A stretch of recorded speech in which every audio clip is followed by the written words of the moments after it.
Today, we are going to talk about inflation. What is it? Why is it happening? And is it here to stay? I've noticed it. Prices are going up on all sorts of goods, and we're going to have a conversation with the fabulous Rebecca Jarvis. She is a friend of News Not Noise, and she also happens to be ABC News's Chief Business, Technology, and Economics Correspondent. She's also the creator and host of the awesome podcast, The Dropout, which is also a documentary about the fall of Theranos founder Elizabeth Holmes. If you haven't checked it out, it's really good. She's also the creator and host of No Limits with Rebecca Jarvis podcast. And today she is here to talk to us again about what the heck is going on with the price of everything. Here we go. How are you? I'm great. How are you, Jessica? I'm well. I'm happy to see you. Thanks for taking the time. Likewise. Thanks for having me. This is a hot topic. I know. So we really wanted to get into it from a point of view anybody could understand. If they already know economics and if they don't. So can we start off by explaining just the basics? What is inflation? Yeah, so a lot of you might have heard recently, inflation is running hot or inflation is rampant, it's surging. The bottom line is that means prices are going up. And when people say it's surging or it's running hot, that means prices are going up quickly. And one of the things that has happened at the other side of the pandemic now as things are reopening is that people want things. They want to go out, they want to travel, they're using their cars more. And as a result, those very things that they're demanding, with the demand going up, prices are also going up. And one other part of this, Jessica, that we experienced is the pandemic shut so many things down. Factories were closed, restaurants were closed. A lot of things that were closed were no longer creating the products that they might have previously done. Cars are an example of that. And as a result, where you had these issues with some of the production and the supply, and then all of a sudden everybody's racing out to buy them, you have less of them available, more people want them, that sends the price soaring, and that's where we are now. Okay, let's dig into some specifics. On one end of things, costs for lumber have fallen a bit, but they're still up 175% year over year. On the other end, there seems to be a computer chip shortage that's pushing the price of cars and trucks up substantially, and housing costs are absolutely bonkers. I mean, I'm looking and it's insane. I just was like, I'm going to stop for a while. One article I read said that the rise in housing prices accounted for more than a quarter of the overall increase of inflation in May. Can you help us unpack what is permanent and what might be temporary? Yeah, and that is really the question right now that economists are having to grapple with. And just to headline this, right now, as it stands, our Fed chair, Jerome Powell, believes that the hikes that we've seen in prices recently are temporary, whereas others, like the former Treasury Secretary Larry Summers, believe that overall inflation is more permanent and here to stay. Now, to your point, and I'm going to get to all of those, there's a lot to unpack there. I know. But one thing I think people did in understanding is there's a lot of people out there who maybe they wanted to buy a used car over the last year. They thought about traveling. Maybe they wanted to put an addition on their home, or maybe they thought about moving. And all of these things are suddenly more expensive because of inflation. In fact, used cars, this is pretty amazing. Usually you buy a used car and the price goes down over time. Well, if you bought a used car last May, your used car, let's say you spent $10,000 on it, you might be able to sell that very same used car now for $13,000. It's crazy. Cars are up 30% year over year. They're one of the biggest factors overall driving up inflation. And something that I think people might hear this number, 5%. Maybe you heard the idea that in May, inflation was up 5%. What that means is that when you look at the price of everything, on average, it went up 5%. So some things might have gone up 20%. Other things might have fallen 12%. But when you take it all together as a basket and an average, that is the overall rate of inflation. And that's why you might think to yourself, well, there are some things that are less expensive now than they were a year ago. What? Well, very few things, to be honest. Very few things. Although I will say, in the tracking inside the grocery store, most things have gone up in price in the grocery store, but fresh vegetables and fresh fruits, there was a split between them. One of them went up a little bit and the other one went down a little bit. Beef prices are up. Diaper prices are up pretty much. I mean, most places where you look, the price of things are up. One interesting thing is gasoline prices. So people tend to not notice when the price of gasoline goes down. We notice it when the price goes up. Now, from a year ago, gasoline prices are up 56%. But if you look between April and May, the price on average came down a little bit. Lumber is the same thing. So you mentioned lumber, and interrupt me anytime, Jessica, if I'm going off on a tangent, too much of a tangent. But, but lumber, the thing about lumber is when people are, if you are thinking about buying a house and you're getting priced out in the market, if you are trying to put an addition on your home and you're really struggling to get the materials, your contractor might be saying it. If you are a contractor, you feel this. Even construction jobs have been impacted by this. Construction jobs, one of the few areas that lost jobs in the month of May, in part because of lumber prices. So here's the deal. Temporary, like there's a backlog, and as production comes online, that at least should smooth out. Yes. Yes, and that's what we're starting to now see. And that strikes to your question of what's temporary and what isn't. Sometimes high prices are the cure for high prices. When things get so expensive, eventually we buy less of them as customers. What happened with lumber is that a lot of people during the pandemic were in a home, completely reimagined, reassessed their life. They started in large numbers in America, going out, looking at buying new homes, looking at building new things on their home. That caused a huge surge in the demand for lumber, because what do you need to build a home? Lumber. At the same time, because of the pandemic, a lot of the lumber production early on was stalled. So getting your hands on it became harder and harder. Well, retailers, construction firms, they started to hoard it. And they realized that the price was going up. And they thought, well, we need to do these projects, so we're going to buy more than we need, which then set the price up even more. In some ways, it's very similar to, if people remember what happened with the Colonial Pipeline, and the Colonial Pipeline shut down for a few days. The government said, don't worry, there's enough. But then what did people do? They automatically worried. They went out and hoarded, and then that sent the price up. So when it comes to lumber, you mentioned that prices for lumber have come down. They have. They're down 42% since early May. But they're still about 3 times normal. So even if you want to build a house or do new construction on your home, it still is going to cost you more today than it would have a year or even 2 years ago. And most in the industry believe that prices will stay high for a while, but they might not go back to where they were in early May, which was like peak record highs never before seen. So the flow, what's happened because of lumber prices being where they are, and also where appetites are to buy new homes, is that you've seen new home sales, the cost of new homes up 15-year highs, right? You've seen the supply of houses available to buy falling, historic lows. Part of that is if you can't get the lumber at a inexpensive or at a relatively cost-efficient price, you're not going to build a new home.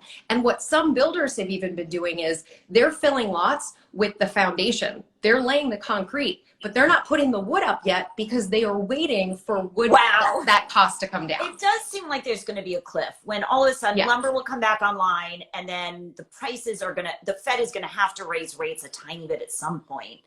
And you know, what happens to the housing market then? Okay. We can do another episode on that. I mentioned computer chips are in short supply, and that's driving up prices also for things like cars. Would you talk a little bit about the supply chain and what happened during the pandemic and the ripple effect that's having? Yeah, so the supply chain got completely rocked by the pandemic. And you mentioned computer chips. They are an important component in cars. So if you trace the life cycle of a computer chip, if you look at the fact that computer chips weren't getting made early on in the pandemic because factories had shut down or they had to socially distance, so suddenly there are fewer of them on the market.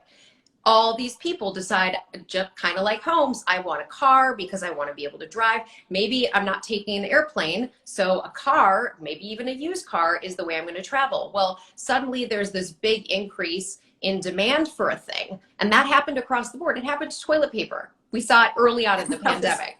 Right. So you've got the factories that aren't producing as much. That's part of the supply chain issue. Then you have truckers. A lot of truckers ended up leaving their jobs at the start of the pandemic. Is this a real problem? There's not enough Yes. truckers available. There's been a move trucker things? shortage now for a number of years. Actually, I remember covering something about a trucker shortage in 2018. So it's not new. But where we really see it is, again, we want everything. We want it now. We want it 2 days from now. The more that we rely on very quick shipping, the more we need truckers. They bring things those last couple of miles. The way that the supply chain works now too, it used to be, for example, that a company like, let's say you're Walmart, you buy your product directly from whoever made the product. And then your product goes and sits somewhere in a distribution center. And then it might even go to another place before it gets shipped out to you or me or any consumer.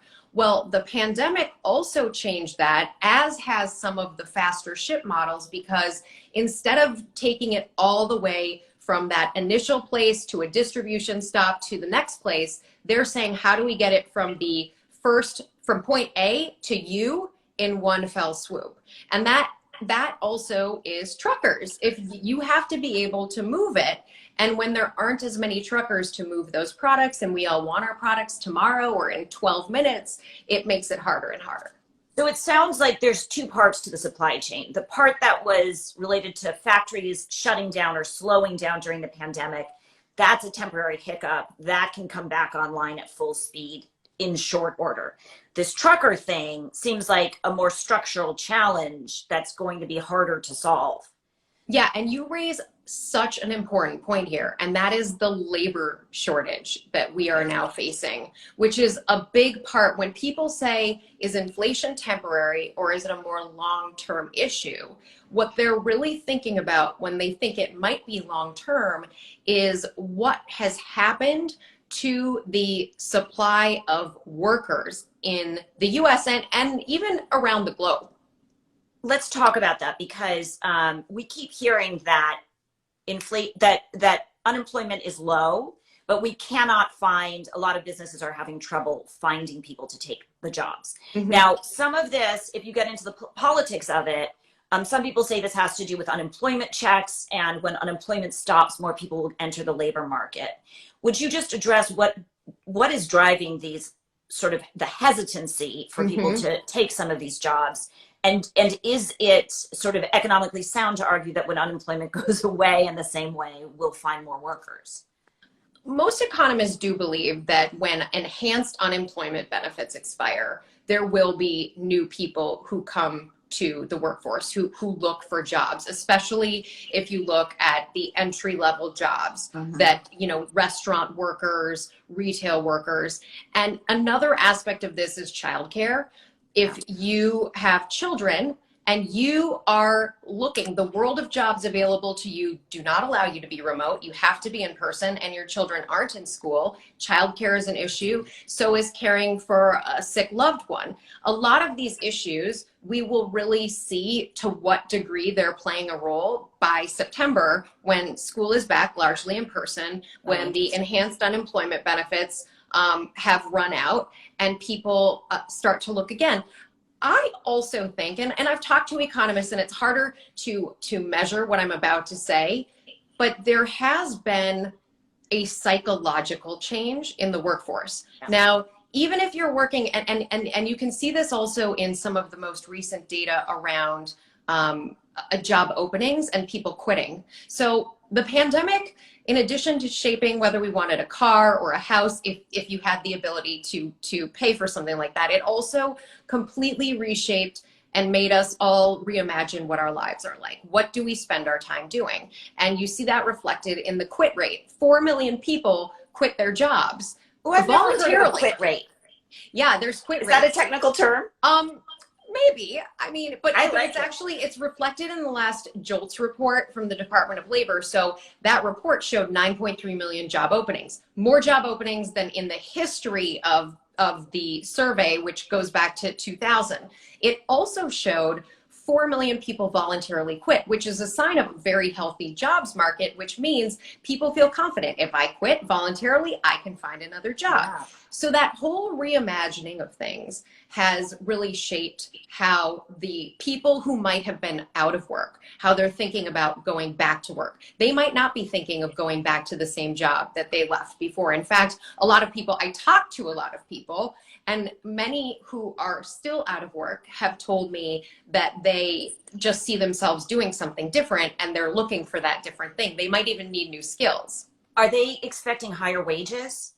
So they are expecting to some extent higher wages, and they very likely will see higher wages. At the entry level, wages have gone up. Big companies have offered major incentives. It gets harder if you're a smaller business to do some of these things.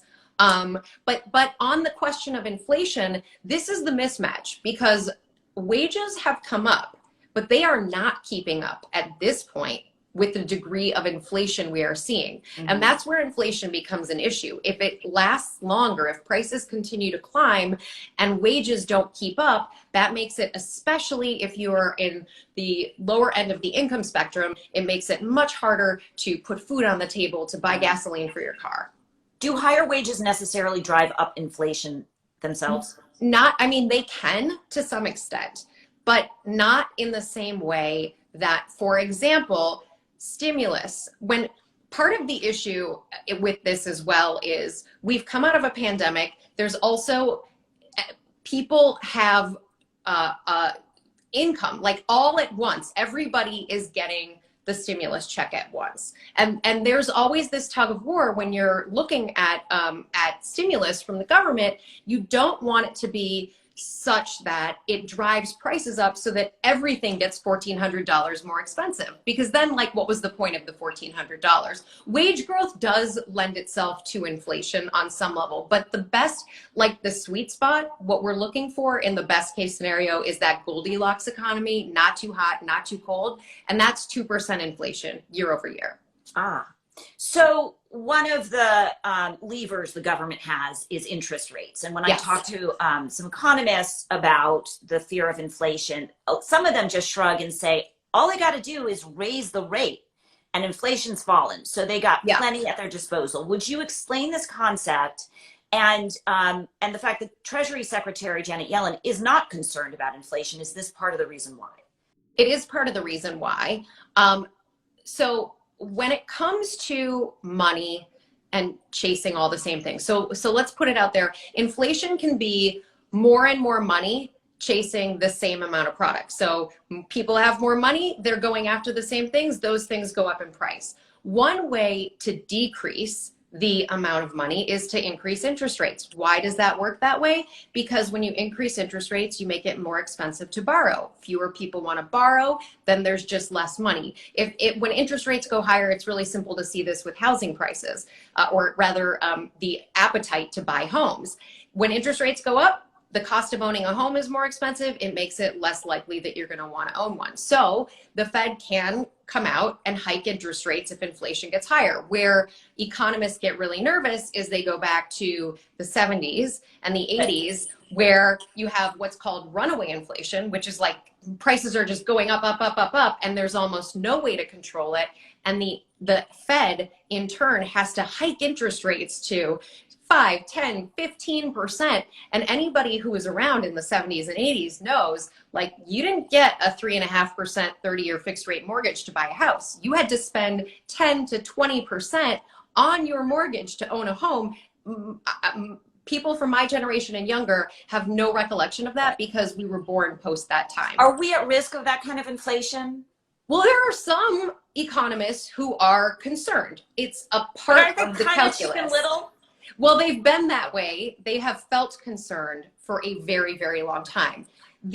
I think the one piece of this, which no one has been able to pinpoint, is at what point does the stimulus and the borrowing and the deficit, when does it get too big? And there have been so many pinpoints along the way. 2008, the financial crisis, there were concerns back then that we would borrow too much, that it would get too hot, the economy would get too hot, did not materialize. We are seeing these early signs, but the Fed has to keep a really serious eye on this. And it will be tomorrow, we'll hear from the Fed.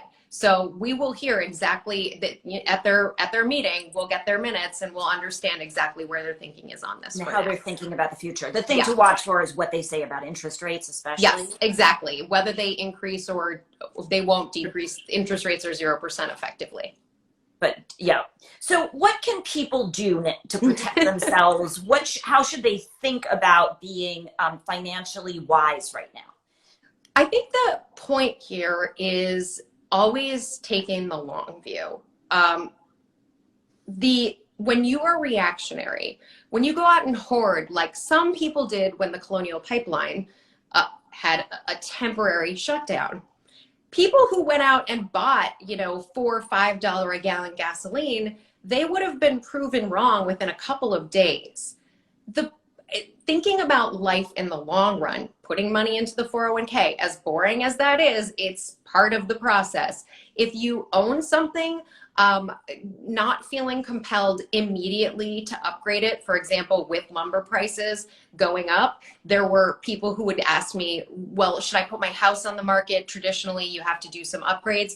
A few months ago, the real estate agents would have said, you don't need to do any upgrades on your house. Don't spend the additional on lumber. Get your house out there because people want to buy. But I think the biggest thing is not falling prey to the hysteria. Do your coupon cutting, use your apps. If you're renting a car this summer, there are some great apps like Turo, where you can it's part of the sharing economy and you can rent a car from a friend. Use your credit card, if you're at a university or you work for a company, affiliations sometimes get you discounts. Be a savvy consumer and don't get caught up in the hoarding and the chaos of the moment. The Fed, as you say, they do have things that they can be doing, and interest rates very likely at some point will go up. Maybe not tomorrow, but sometime. Let's stay tuned for that. Rebecca, you're so good at breaking this down. Thank you so much, and for keeping us calm about it. Where can I know you're on ABC News and everybody can find you there. Tell us about your podcast. Oh, thank you. So we've got the Dropout podcast. We're coming back at the end of the summer. Elizabeth Holmes, her criminal trial begins August 31st. Oh, I didn't realize. So excited. So we will be doing, we'll be following the trial. So if will you've that already be televised? Yeah. No, not the trial itself, but we will cover it on ABC News for sure. So you can follow us, follow the Dropout on Apple, Spotify, wherever you listen to podcasts. You can download it now, get caught up. We'll also help you get caught up at the end of the summer and have a whole new thing there. I'm at Rebecca Jarvis everywhere, including, I just started on TikTok. Smiling. Can you give me a lesson? I mean, I need lessons myself, but we're playing around. And hopefully people will just stay tuned because I'm working on some additional investigations and we'll continue to cover all of these price movements and jobs on ABC News as well. Okay, well, keep us posted on your investigation. I'd love to. I will. Plural. And let's talk again later in the summer. Let's do that. Thank you, Jessica. Okay, Take care. Take care. Bye. Bye, everyone. Thank you.